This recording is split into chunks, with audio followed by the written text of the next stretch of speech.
Start.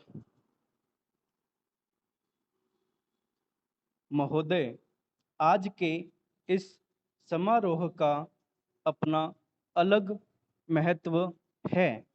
Panchayat Bharatvarsh की एक बहुत पुरानी संस्था है और जैसा अभी कहा गया, इन्हीं पंचायतों के कारण ही भारतवर्ष अब तक जीवित रह सका है।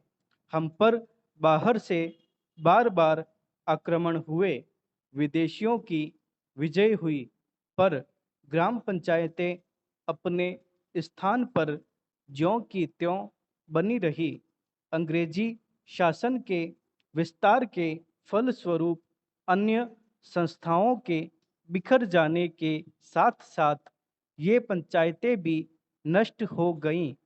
जिस समय हम लोग ब्रिटिश सरकार से भारत के लिए स्वराज्य प्राप्त करने के प्रयत्न में लगे हुए थे, उस समय गांव-गांव में जो कांग्रेस कमेटियां स्थापित हुई, वे एक प्रकार से पंचायतें ही तो थी, पर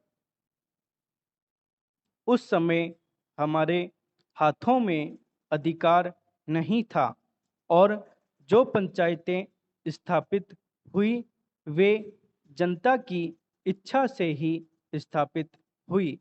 हमारे हाथों में जब अधिकार आया, तो उस समय ये पंचायतें सभी स्थानों पर थी। संविधान बनाते समय भी यही सोचा गया कि ऊंची व्यवस्थापिका सभाओं तक पहुंचने के लिए पंचायतें ही सबसे पहली कड़ी होंगी।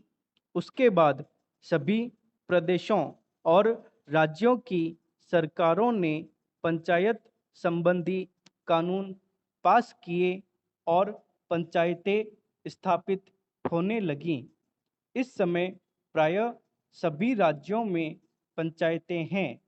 यह दूसरी बात है कि कहीं पर उनका काम भली-भांति चल रहा है और कहीं उतने सुचारू रूप से नहीं चल रहा।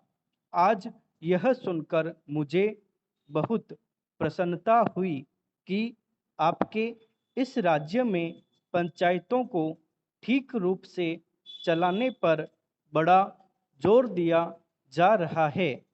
जिनका काम सबसे अच्छा और सुंदर समझा जाता है, उनको पुरस्कार दिया जाता है।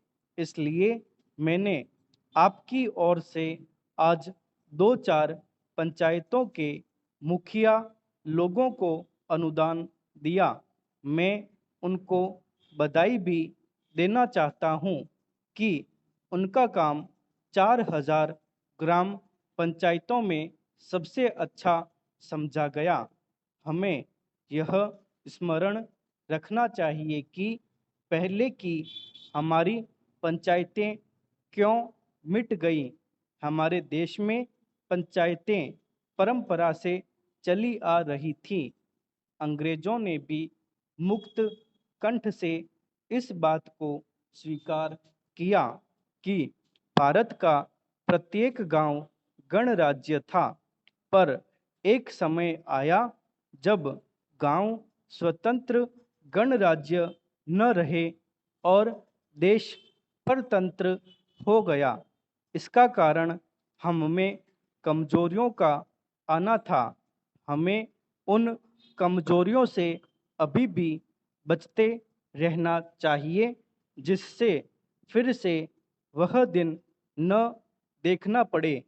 वह कमजोरी थी उन पंचायतों का संकीर्ण दृष्टिकोण। लोगों ने पंचायतों की परिधि के क्षेत्र को ही अपना देश माना और इस कारण जब एक पंचायत पर आक्रमण हुआ, तो दूसरी पंचायतों ने उसकी रक्षा में हाथ बंटाना अपना धर्म नहीं समझा। इसी प्रकार विदेशियों ने एक एक पर आक्रमण करके सारे देश पर अपना अधिकार कर लिया। हमारे शत्रुओं ने हमारे पारस्परिक वैमनस्य और भेदभाव से भी लाभ उठाया। अभी हाल में जब भाषावार राज्यों का प्रश्न उपस्थित हुआ तो गांव की छोटी छोटी पंचायतों ने जैसी समितियां प्रकट की, उनसे यह स्पष्ट हो गया